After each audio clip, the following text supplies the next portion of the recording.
Alamin naman natin ang mga kaganapan sa mundo ng international sports scene. Narito ang report ni teammate Jamaica Bayaca. Sa ikalawang pagkakataon, muling napasa kamay ng England ang kampyonato sa Women's Euro 2025 Finals matapos talunin ang Spain sa pamamagitan ng penalties. Sa finals match na ginanap nitong linggo sa Basel, Switzerland, nagtapos ang laban sa score na 3-1. Sa 57th minute, napigilan ni Alicia Russo ang unang goal ng Spain. Umingi naman ang pangalan ni Hannah Hampton matapos makasalag ng 2 penalties sa finals. Naging bayani para sa England ang forward na si Chloe Kelly at na-score ang panalong penalty. Tinapos ng team ang gabi sa pagkanta ng Sweet Caroline na pinangunahan ni Kelly.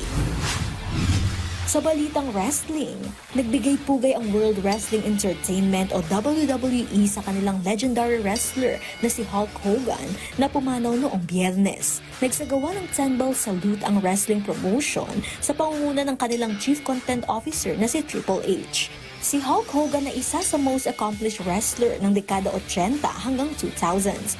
6 na beses niyang nasungkit ang WWE Championship pati ang pagkasama bilang main event sa WrestleMania ng 8 beses. Noong 2005 ay na-induct siya sa WWE Hall of Fame at inuturing din ni WWE co-founder Vince McMahon the greatest WWE superstar of all time.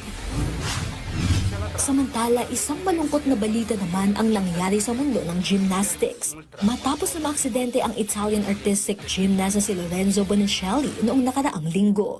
Sumalang ang 23-year-old promising athlete sa qualification round ng 2025 FISU Summer World University Games kung saan sa kanyang third aparato sa steel rings ay bumagsak ito at napuruhan ang kanyang leeg. Kaagad na isinakay sa stretcher si Bonicelli at sinugod sa ospital. Ayon sa Italian Gymnastic Federation, kinakailangang ilagay sa intensive care unit si Bonicelli at sa ngayon ay stable na umano ang kondisyon nito. Samantala, nagdesisyon ng gymnastics body ng Italia na i-withdraw nga ang kanilang men's artistic gymnastic team sa kompetisyon dahil sa emotional distress na pinagdadaanan ng kasamahan ni Bonicelli.